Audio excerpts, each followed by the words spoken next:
And we are back. Well, we are not back. Peaches is not with me today. I'm sitting here with my friend Charles, who I've known for almost 20 years. That's a long time. It's fucking wild when you think about it. He is a small business owner here in Port Charlotte. He does car modifications and has built 3 trucks for me and done a whole lot of other shit. And I asked him to come on the podcast because I would like to sit down with him and talk to him about the struggles of being a business owner and trying to navigate being a father, a husband, and a business owner, because you can't do all 3 at once, and it shows. It's something that we all struggle with. And everybody wants the money, but nobody wants the struggle. So I figured that you would be a great person to talk about that. So before we get into anything, can you drop your socials and your website so that people can find you? And then we'll do that again at the end so that way people can write it down. Southwest Florida Customs LLC, Port Charlotte, Florida. SWFL Customs LLC at gmail.com. And Southwest Florida Customs on Facebook.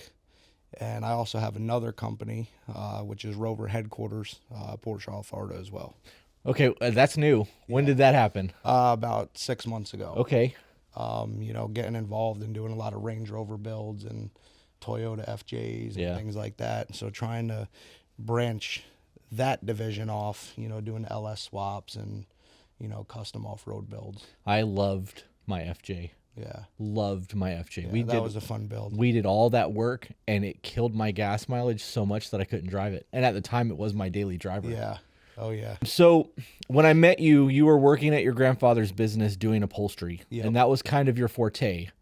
And I remember you came to me at one point and you were like, I really think that I want to buy my grandfather's business. He's given me a price. He's ready to retire.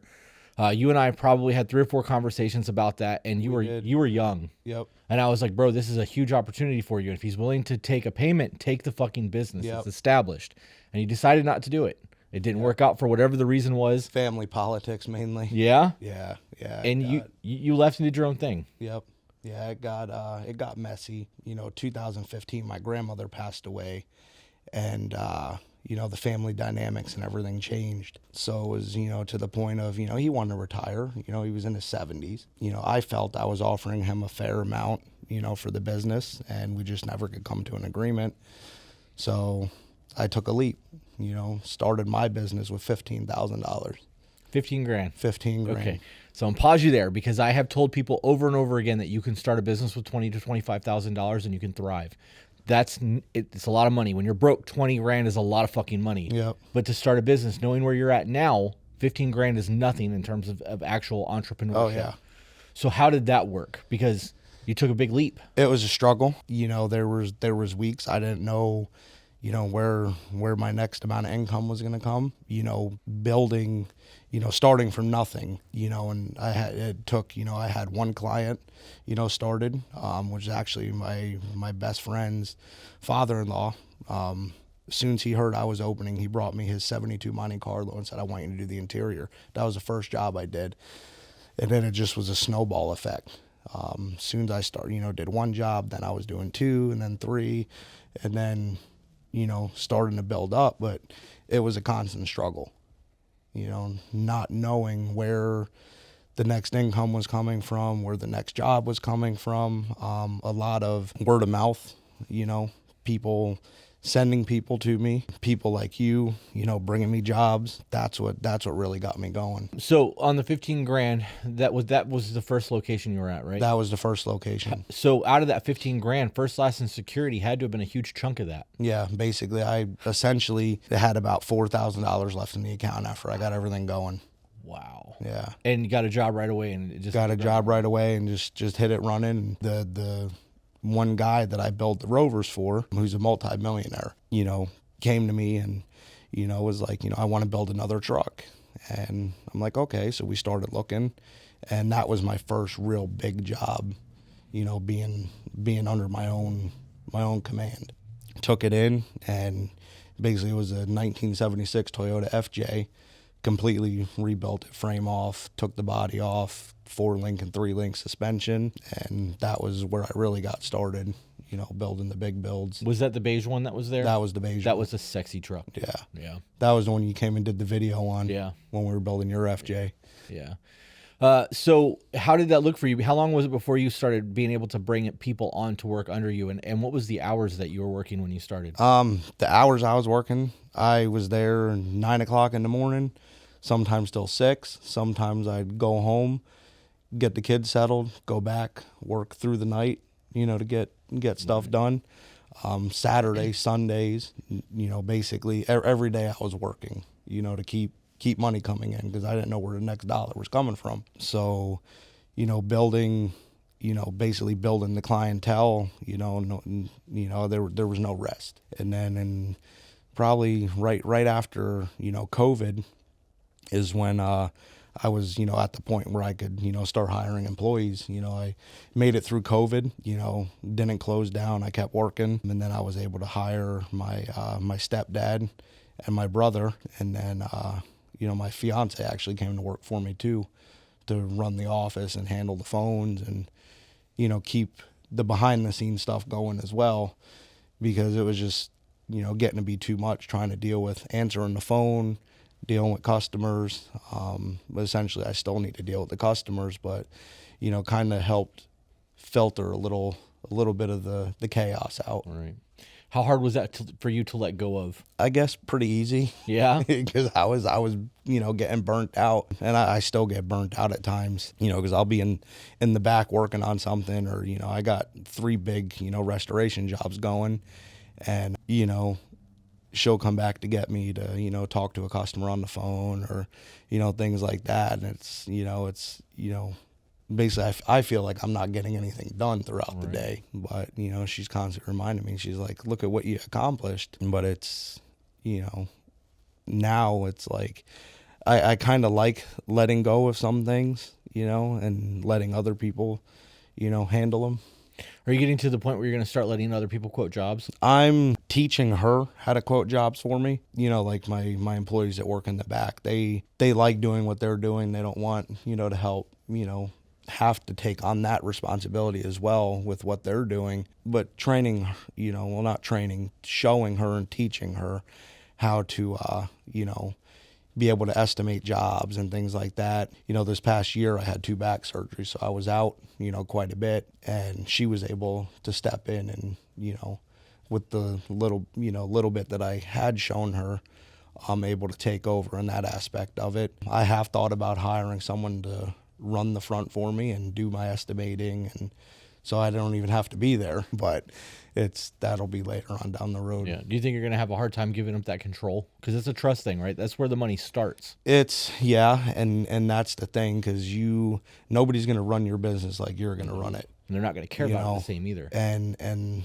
that's the thing. all the hard work and devotion and time and effort that you put into something for, I'm in business now 5 years, could be gone in one Google review. It could. And that's one thing that I strive for is, keeping all that, in a positive manner. But it's, who can you trust, other than yourself? I know I can trust my fiance, but as far as, a stranger, someone from the outside, that would be something I'd have to really, they'd have to earn my trust for a while before I think I would, let them, fully have control. Yeah, that makes sense. How long was it for you in that 5-year span before you were able to like really breathe in terms of financial comfort? Probably within the last year. So 4 years. Yeah, it was a struggle. Yeah. It's crazy because everybody that knows us, and I know that you've heard it, but I know that you've also heard people say it to me. Oh, it must be nice. Yeah. Oh, I hear it all the time. Fucking drives me nuts. I hear it all the time. They don't see all of that shit. Yeah. The 18-hour, 19-hour work days, and not seeing your kids and not seeing your woman, and like. Yep. So knowing that it took you that 4-year span to get to where you are, if you had to do it all over again, would you? I would. What would you do differently? I think if I were to do it differently, would be try to plan it out a little better and have more money to start. Maybe why less of a struggle, but it'd end up probably being a different struggle at that point. Right. Well, yeah, you would absolutely have more struggle. Let me ask you this before you answer further. Do you think that having that $15,000 startup and only having $4,000 left to get going and not knowing where that next dollar came from made you work harder to get to where you are now? And if you didn't have that, do you think that you would have succeeded in business? Because being under pressure changes. And that's the thing, because, you know, if I didn't work as hard as I did or as I do, my kids wouldn't eat. Right. I wouldn't have been able to pay my mortgage. I wouldn't have been able to make my car payments. I like driving newer vehicles. So do I. I like having toys, so I think that was a lot of it pushing me so hard, is because no one's just going to give you something. Right. You have to earn it. Like you said, people with the must be nice attitude, those are the people that, expect a handout, and they might get it, they might never get it, but I learned a long time ago, you get what you put into something. Right.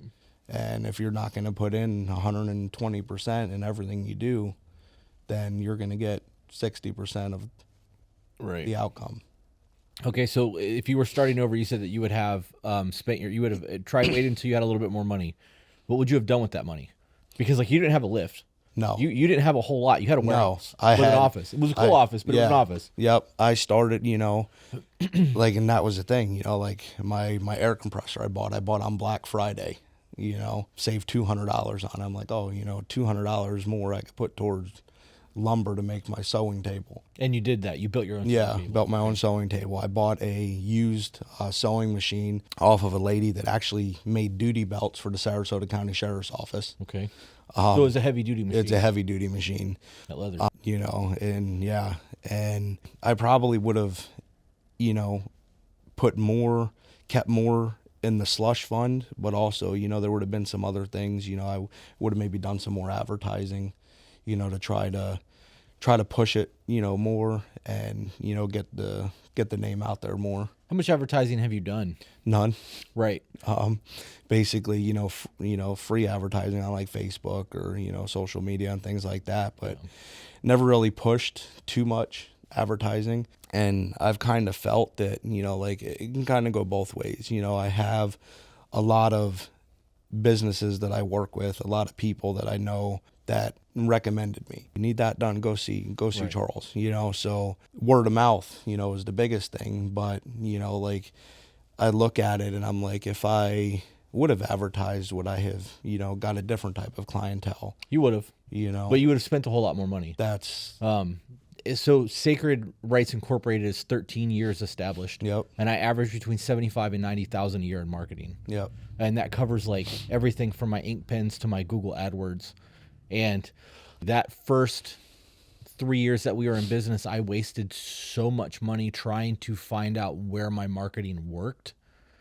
Dude, we did stupid shit. I ran fucking commercials on Comcast. Yep. And at the time, Sons of Anarchy was new, and The Walking Dead was a thing. And I spent, I want to say, $200,000 the first 3 years of marketing, and none of it worked. Yeah. I saw you on TV at the gas station. Yeah. But they weren't coming in because of the commercials. The word of mouth thing and the organic marketing is what did the most. So instead of spending all of that money on commercials and radio and YouTube advertisements, I started putting that money into things that benefited my client.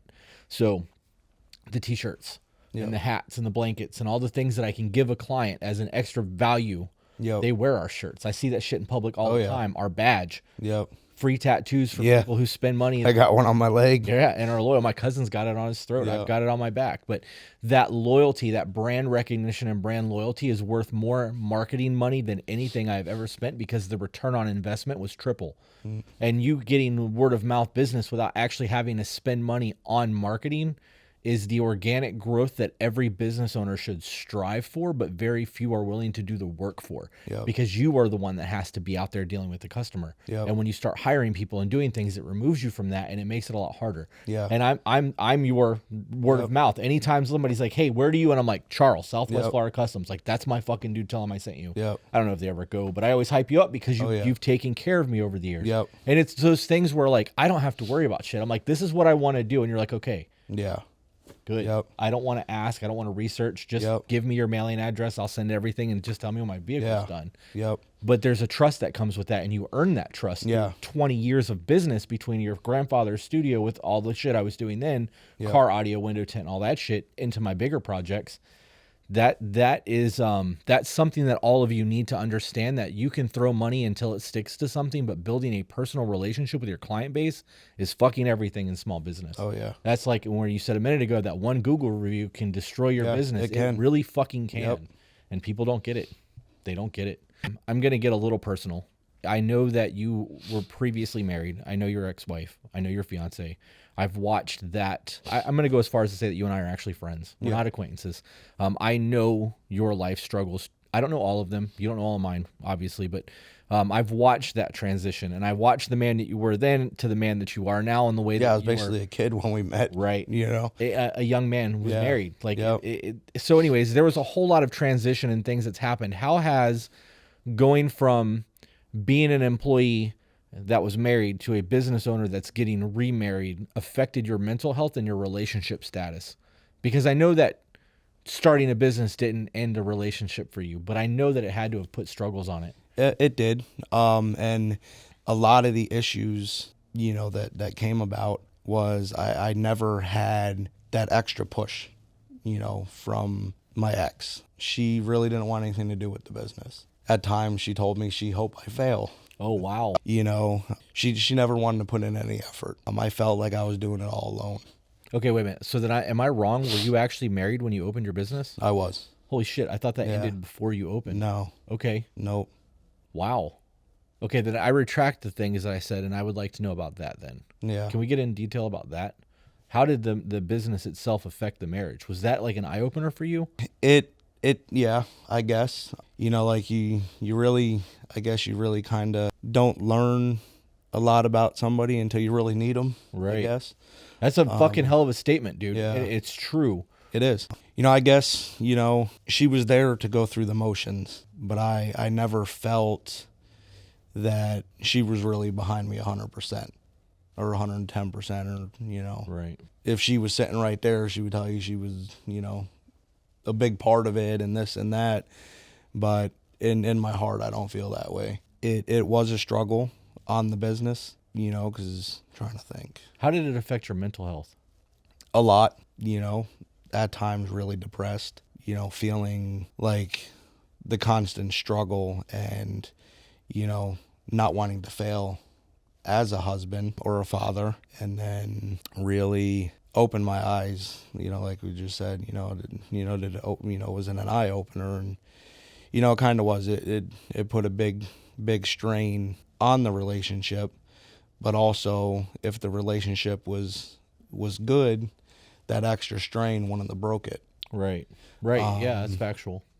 And was together, for 17 years, it was a big part of my life, and moved on, to a different chapter of my life. And, it's like night and day. Oh, I can see that in you. Now, like I have that relationship partner, life partner, fiance, best friend. I essentially have two best friends.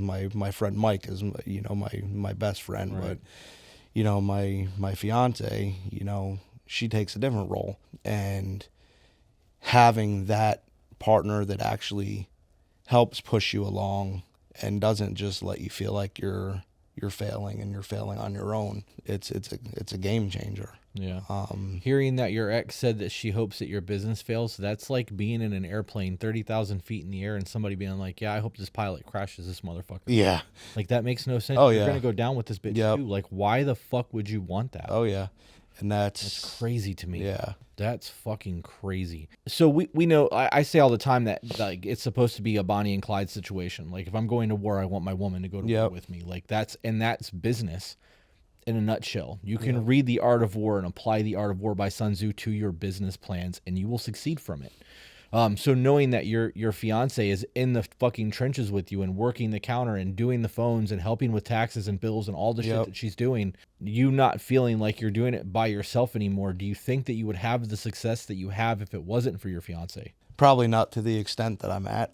Okay. I think having her and that extra push has helped me be able to grow is, like as fast as I did and not fail in my first year of business.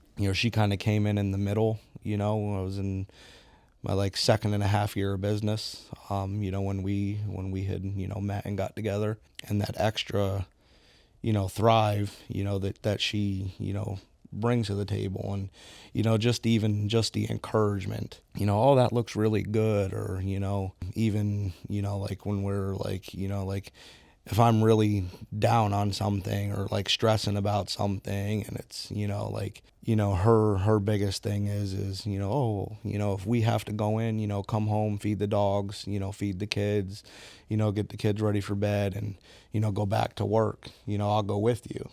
And it's like, I'm at that point where I don't want to have to, Right. work late at night. But, if I had to, it's nice having somebody that would want to be there too, even though she might not, be back there, doing the job. But she's with you. She's there, even just, like the fact of like, when I'm at work during the week, and, like she knows I'm struggling with something, and, she always tries to turn everything negative into a positive. Yeah.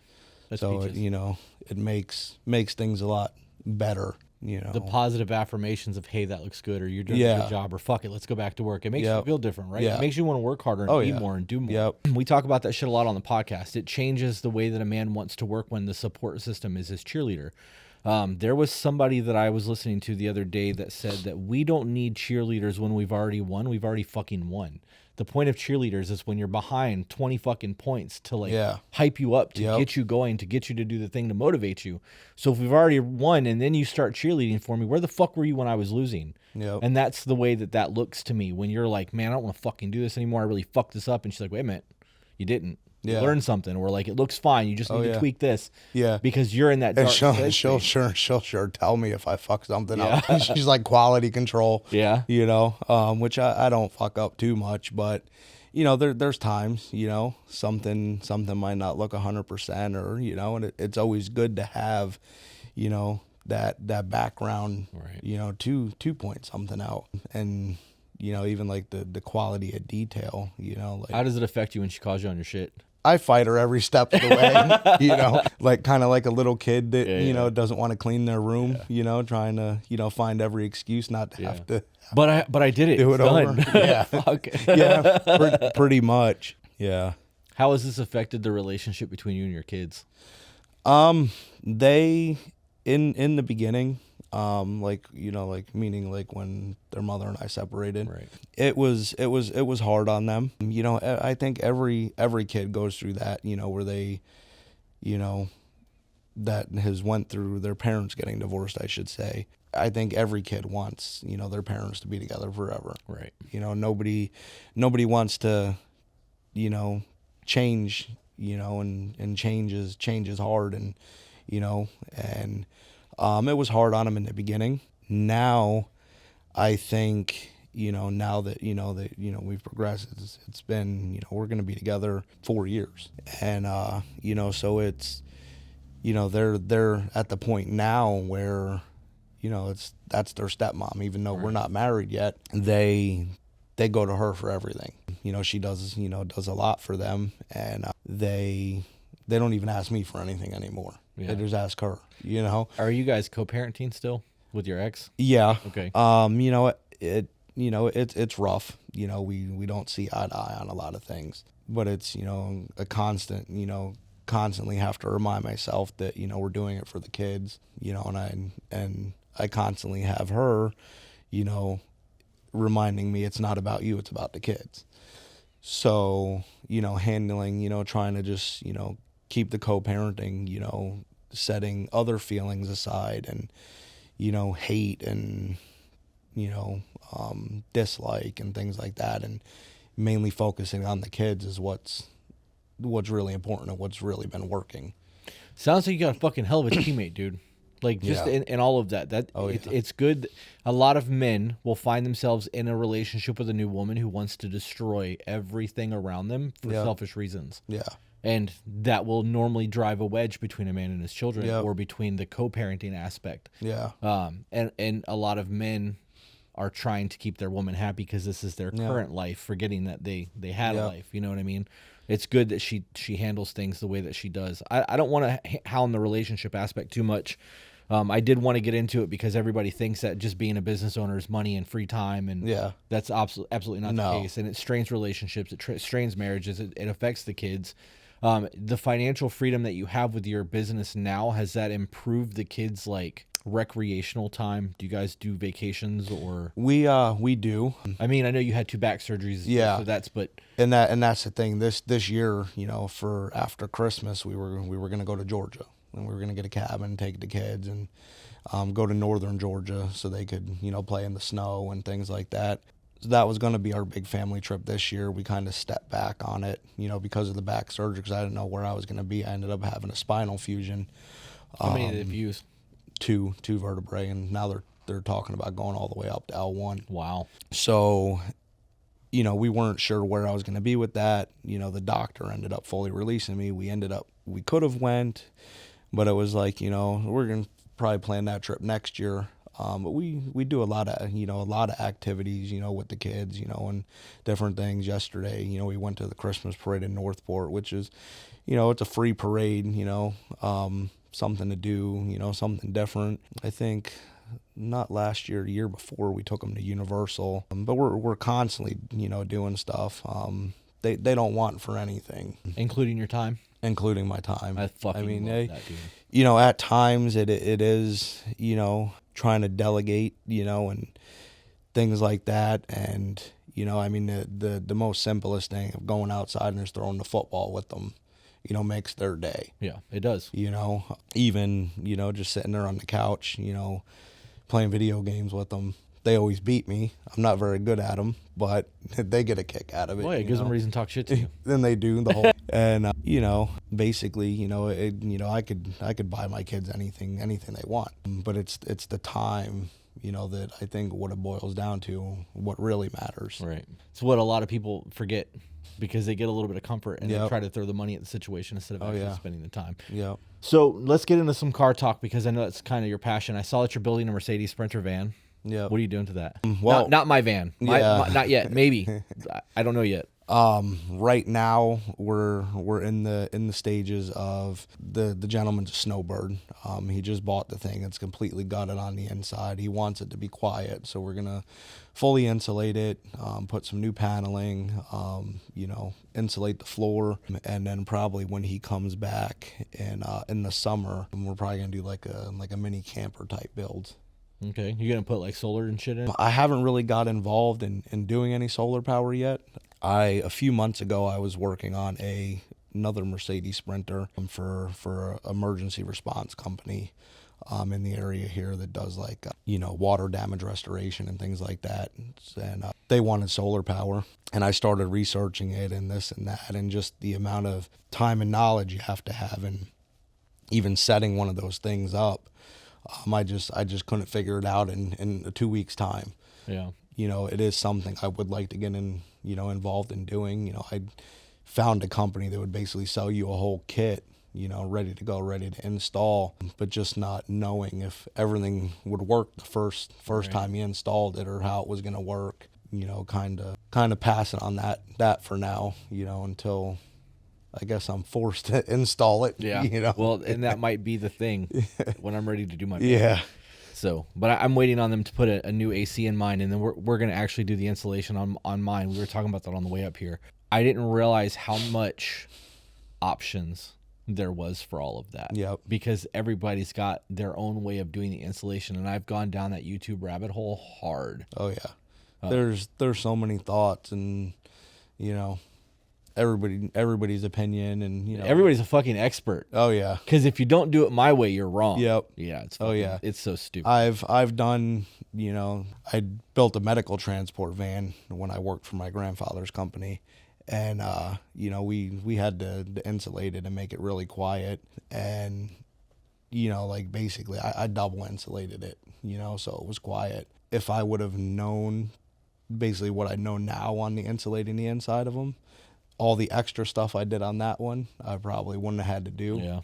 Yeah. And there's, some people believe that, Dynomat's the best. The shit's so heavy though. Yeah. And that's the thing. You remember that hatchback Corolla that we dynamated? Yeah, every square inch of that thing. Dude, the only thing that didn't have dynamat was the windows. Yep. And they waved when the base hit. Like, it yeah. looked like an ocean. It was fucking wild. Yeah. That was... we insulated I insulated in the doors, everywhere on that My thing. gas mileage went down from all of that dynamat. Oh, I bet. I bet. So with the car thing, what is it that you enjoy doing the most? Is it still upholstery? Is it just like brainless work for you? Yeah. I guess, at this point, that would probably be the less strenuous, and, installing a pre-made, leather upholstery kit's probably my favorite. Some of the stuff, gets pretty strenuous. I guess probably, I love what I do, so I guess I kind of like everything about it. Is that because every day is a different job? Yeah, I guess you could say, like, kind of like, like I used to always, think about, when I was younger, and, I'd worked in construction when I was younger, and, it was always nice going to a new job every day, kind of, change the aspect of things. So it's kind of the same, I guess, with my line of work. One day I'm doing a leather kit, one day it's, a carpet job, one day I'm putting a dashboard, in a Defender 110, or, air conditioning, or, so kind of the dynamics change every day, which, is kind of cool. Really, I guess probably the most thing I like the most is designing, the big restoration jobs, and, and then, like getting the customer on board, and, and then having, like, when I'm done with the job, and they come and pick it up and seeing how happy they are, I think that's probably the best thing about the job. Right on. What's the oldest restoration you've done? I'd probably say 1953 Ford, full interior and things like that. Nothing any older than that, What about the most expensive? The most expensive, probably this Range Rover I'm working on right now. Yeah. Right now we're at about 160 grand. Ooh. And it's not done. That's a lot. Yeah. He went all out on this one. We have 18 grand just in axles. Wow. Yeah. So. What's the year on that? 1995 Range Rover Classic. Okay. Yeah. And that was a full, we had the body off. I had the suspension done.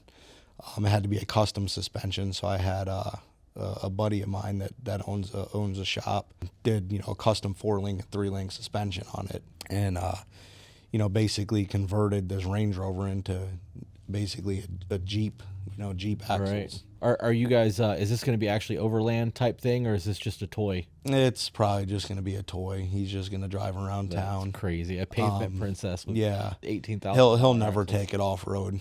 It's got, crazy. But, and this guy, he can buy anything he wants. Right. And, the fun about it is the build, for him. And I'm actually doing 2 right now for him. I actually get that. Yeah. I understand that because of the amount of vehicles that we've built. Yep. It's fun. It's exciting. Oh, yeah. I'm doing it. We are doing it right now with the dirt bikes. Yeah. I've bought 5 of them, and there's not a single stock bike in my garage right now. Yeah. Not one. Oh yeah. So it's one of those things where it is the build, and it is the what can this do, and how far can I push this, yeah. and then the hunt of all of it, like, because it gives you something to do in your downtime. Instead of scrolling TikTok, you're looking for parts. Yeah. And how can I make this do another 30 miles an hour? Yeah. Oh yeah. So yeah, that's fun. Yeah. The truck that I bought, I thought it was actually a good thing buying one already done and already lifted, and I regret it now. Yeah. It was like that. Because it's not yours. Yeah. That fun part of picking out rims, picking out tires, putting a new interior in it. It's all done now. Right. So it's like now if I go and do it, I'm, You're just wasting money. wasting money. I get that. And, it's, building stuff is fun. Yeah. So let's get back to the business aspect a little bit, like the finances of it. So if you put 15 grand in on the first year, do you know what your profit margins were for the first year? Do you know how much you made? Like taxable income?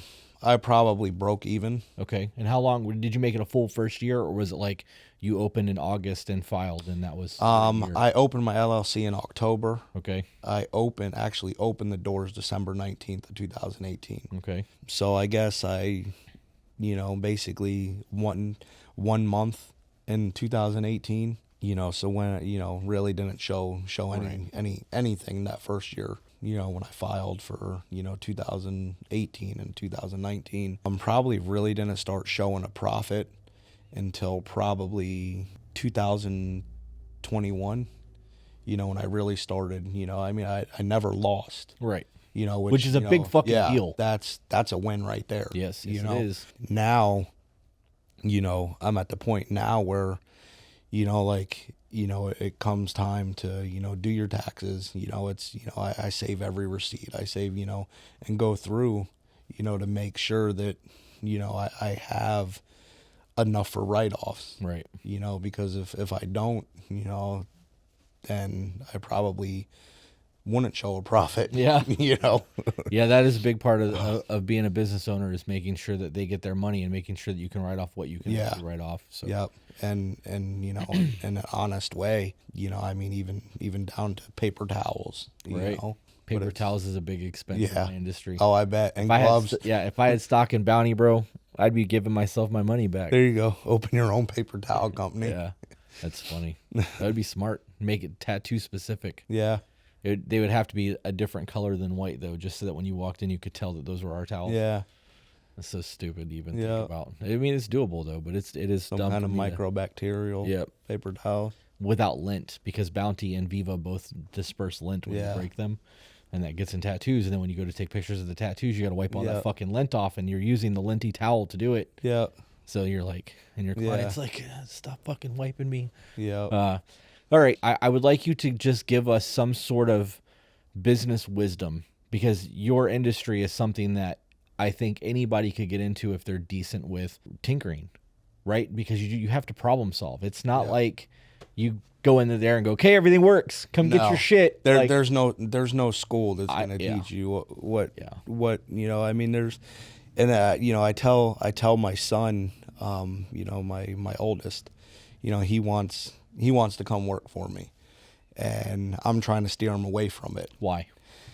I want him to be able to stand on his own 2 feet if I wasn't around tomorrow. Okay. So we can't just walk past that. Because in my head, I would have imagined you wanting to build a legacy that you can give to your kids when you go. Yep.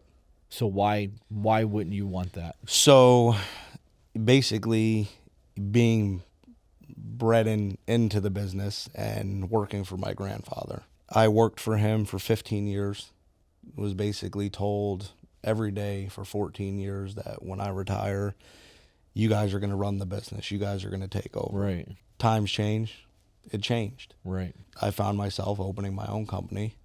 I don't regret opening my own company, but I don't want, to have my son or any of my kids, feel that the business is going to be handed to them and they're going to put all their eggs in that basket. Okay. That makes sense. I don't want my kids to have to struggle. I want them to be able to stand on their own 2 feet, not saying that I would never have my son come work for me or my middle child or even my daughter, but not having them have every opportunity to be able to stand on their own 2 feet, or even know, like if I was gone tomorrow, I don't want them to be there scratching their head, not knowing where their next meal is going to come from. Right. So, like, I'm trying to steer them, in paths of, going, like my oldest, he doesn't want to go to college. I wasn't college material neither. I would have never went to college. I work with my hands. You gonna push him to a trade school? That's what I'm trying to work on right now. And, and Angel, my fiance, we're trying to push him, towards, going to the VOTEC, high school will pay for it. Right. Not that I couldn't pay for it, but rather than, he's like, oh, I want to do OJT, why don't you go, the VOTEC, well, what if I don't like it? Well, that's the nice thing about it is just find another job. You can find another job, or You know, you could, you know, they have an aircraft mechanic program. They have a mechanic program. He's like, well, I don't want to be a mechanic. I'm like, okay, you want to do performance stuff. He likes cars. You know, he wants to get into performance. You have to start somewhere. Right. You know, there's plenty of things. And even if he doesn't, you know, go and use it as a career, you know, he learned something from it that he'll be able to use later on in life. Right. You know, if there's a time he's stuck on the side of the road and he needs to change his starter, you know, he would have learned it in school. Right. You know, so essentially giving them the tools, you know, and then letting them stand on their own 2 feet, I guess, and learning that stuff's just not going to be handed to them. I guess this is mainly what I'm getting at, and having them, you know, I guess. You want them to work for it. Yeah. And I guess that's every father's, you know, or every parent, you know, their want is to not want to see their kids struggle and not want to see their kids, you know, want for anything or not want to see their kids hurt. And yeah, I feel all, you know, that way and everything, but, you know, do I think, you know, some people think that I'm selfish for not just, you know, like giving them, you know, everything or just handing them everything? There probably is people that think that, you know, I am being selfish and, you know, might not like my way of parenting or, you know, things like that, but I have it for my reasons. Right. You know? So let me devil's advocate then, because you said that if you were not here tomorrow, you'd want your kids to know that they could stand on their own too. If you brought your oldest to work and he spent all of his time in the shop learning how to do the things that you were doing, and something happened and you weren't here 6 months from now, but he knew your business well enough to take over and just continue running, wouldn't that effectively do what you wanted them to do? Yeah. You know, when you look at it that way, that's one way of looking at it. I guess more or less what I'm trying to get at, like it hurt a lot, like when the family dynamics changed in the family business. I remember all of that. Yeah. I remember the And- heartaches that you went through. So Yeah. I get it. I get it. And I guess not wanting him to go through that hurt, you know, if he didn't put in the time and didn't, you know, learn how to run the business, and then, you know, like if the business had to close and he was betting on. Right. See, that you makes know. sense too. I get it. That absolutely makes sense. And there's also things that you would have to think about too, because you have 3 kids, not one. Yeah. And if one of them was super invested in the business and doing the Yep. work, and then the oldest got it, Yep. And then the other 2 might feel slighted. there's a whole lot of nonsense and legal Yeah. battles that come from that And after that's- you would yeah. pass. Yeah, I get Yep. that too. I get Yeah. that too. What kind of business advice do you have for people? Because you did it from nothing. Yeah. If you're gonna open a business, you're gonna be putting every amount of your time into it.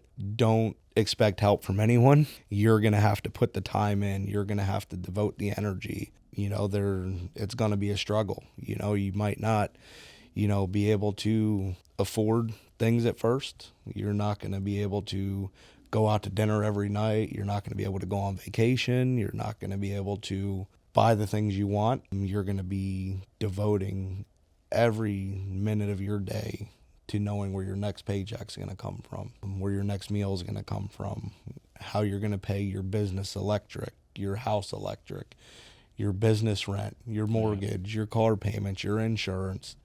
And, you know, then, you know, it never stops. Well, it evolves. Because it goes from that struggle to now there's other mouths that I have different to make struggle. sure that are fed, right? Yeah, you know. That evolves the entire time you're in business. yeah. I made a comment on one of the podcasts that I don't have financial stress anymore, and she stopped me dead in my fucking tracks, and she's like, "Yes, you do." Yeah, it's just different. She's like, "It's just different." Yeah. She's like, "You struggle more about money than anyone I know," and she's like, "And we make a lot of it, and you Yeah. still struggle over it." And I'm like, "It's not a struggle. I just don't. I know how easy it would be to lose everything that I've worked for." Yep. And I don't want to be in a position to have to do this again. I could. I have a whole lot more knowledge now. And every time I start a business, I technically am doing it again. But I have all this other shit to balance that. I don't have to work as hard. I've built that struggle. Yep. So it evolves. It absolutely evolves. It never fucking goes away. It just changes from one thing to another. Yeah. Every action, there's a reaction. Yeah. More money you make, the more bills you create. Yep. Yep. And the more toys you want to buy. Yeah, I'm guilty of that. It is what it is. You got anything else you would like to impart on the people that are watching this or listening? Just, you know, if you're gonna open a small business, just, you know, hit it with the ground running and don't give up. You know, that's all I can really say. You know, if you give up, that's when you're gonna fail. if you, don't give up and keep moving, you're going to succeed. Eventually, yeah. Because you're learning every failure you have is a lesson. Every day, Yep. every day, just they say you learn something new every day. I still learn things new every day, all the time. Yeah. So what's your website and your social media links again? Southwest Florida Customs on Facebook, SWFL Customs LLC on Google. What about your TikTok? Are you still doing that? Yeah, that's actually under my personal name. Oh, okay. But I run all the business stuff on there, mainly because I did the whole business page thing, and they put all kinds of restrictions on what you can post and, things like that. Okay. But so what is that so that people can find? That is Charles Allison 215. Okay. On TikTok. And that's where you post a lot of your ongoing projects.